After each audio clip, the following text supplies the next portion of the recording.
a habit, call it an obsession. If I'm to go to any country, I like to master the language of that nation before going. In 1977, I was supposed to go to Indonesia, so I learned Indonesian. I was supposed to go to Nigeria, I learned Hausa Fulani, the language of the Nigerian. You get started, man. I wanted to go to the Lebanon, I learned the Arabic of the Bible. I wanted to go to Israel. I'm afraid that people won't allow me, but I want to go to Israel, talk to the Jews. I learned Hebrew. I learned the Hebrew, language of the Jew. I want to go to Spain, I learned Spanish. In my own country, I speak Zulu, I speak Afrikaans, and English I'm speaking now. What language you want to hear? What language you want to hear? I want to go to Kenya, I learned Swahili. I said, what language you want to hear? Look, this is my hobby. I love to do that, acquire some little knowledge about the man's language. So before going to the Sudan, I said I knew some Arabic of the Bible. Quranic Arabic I know a little bit more, but the Bible of the Quranic Arabic of the Bible. I said, now the Dinka, we are at war with the Dinkas. General John Garang is a Dinka. He is like the Zulu. But the Zulu is in South Africa, the Dinkas are in Southern Sudan. And this guy, we are at war with him. So I said, right, we are at war. I said, sooner or later, inshallah, I hope and I pray, and the Muslims are praying that the Muslims gain victory. But I have been telling them when I went there, and I tell you all, that you can win the war and lose the peace. You can win the war, but you lose the peace. You don't know how to consolidate that fellow. You'll ever be at war. You defeat him in the field, but it's a continuous battle, and the whole of Africa is behind the black man. And the Southern Sudanese are treated as a black man. They are the black man. You Sudanese, you say you are an Arab. Is that a fact? Yes. They say we are Arabs. So I said, look man, you look like an African. No insult, please, don't take offense. I said, look, to me you look like an African. So yes, but I'm an Arab. I said, okay, but you look like an African to me. And to the whole of Africa you look like an African. What makes you Arab? He says, you see, our Nabi Kareem sallallahu alaihi wasallam, he said that whoever speaks Arabic is an Arab.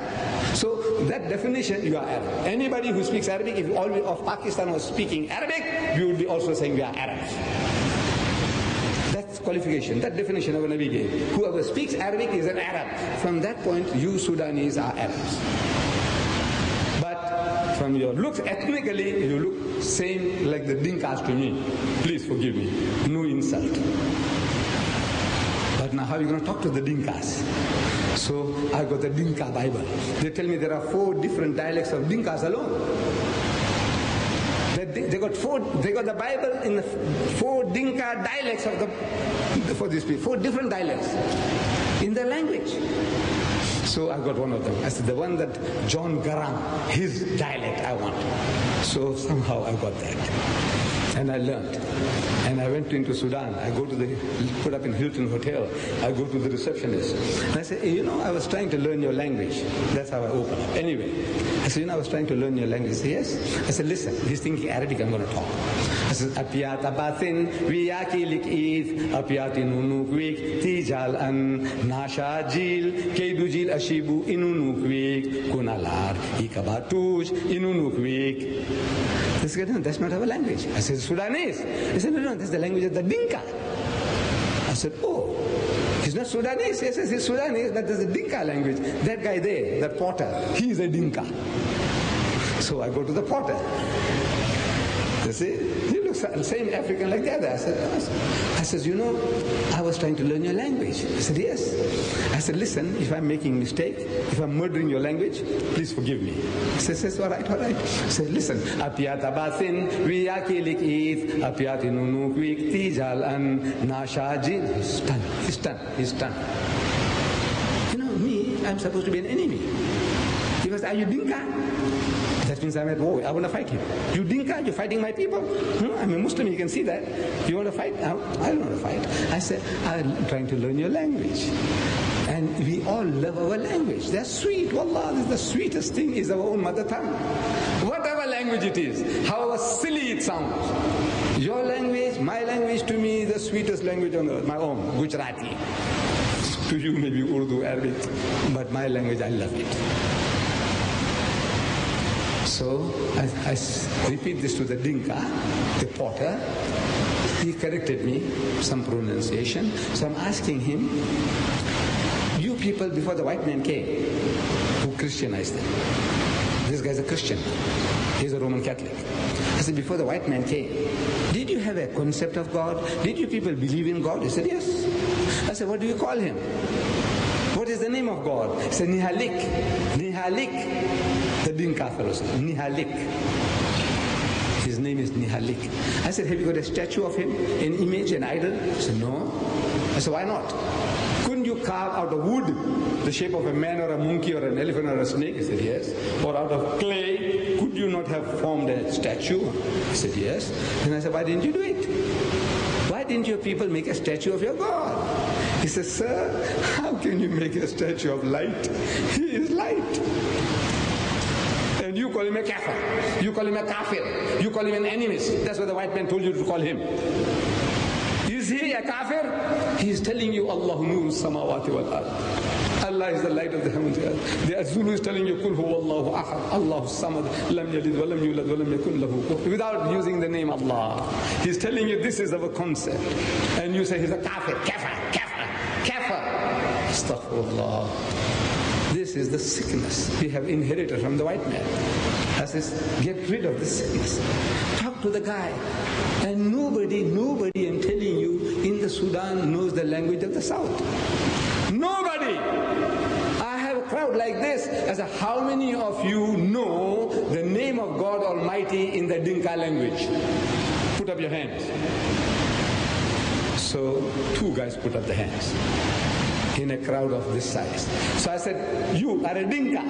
He said, yes. That means he's a convert from Dinka to Islam, so he knows the language. The other guy, I didn't ask him. But in a crowd of this size, only 2 guys knew the name of God Almighty in the language. And you want to win him over. How? You can't even talk his language. This is sickness with our people. You come along from India, Pakistan, Maulvi Sahib, and you stay with us for 50 years, and in 50 years, you don't even learn to say Salam Alaikum to the other man in his language. To the Zulu, you can't say Sagaboana or Sanboana, more than one. That in 50 years the guy doesn't learn. The white man comes along and in 3 months he learns your language and he challenges you in your language. He preaches to you in your language. He wants to do a job. You don't want to do a job. April 13, Time magazine, get it. You read there, in America, there is a section in America where more languages are spoken than anywhere else in the country. America is supposed to be a uni-language country. English. But there is an area, multiple of languages are spoken. In America, they tell you where. They tell you it is Utah. Salt Lake City. There is another Christian sect called the Mormons. These Mormons, in the Utah University of 28, this Mormon University, there are 28,000 students. Among those 28,000 students, there are learning 38 different languages. You teach that in Islamabad? How many? In Qura? How many? Is there Al-Ain? How many? Come on. Madinah University, how many? In that university, they're teaching 38 different languages. So it makes you wonder why. What are they going to do with the 38 different languages? No, they have a mission. Every Mormon gives 2 years of his life for missionary work. Free. That's his zakat. That is his zakat. 2 years of his life he gives for missionary work.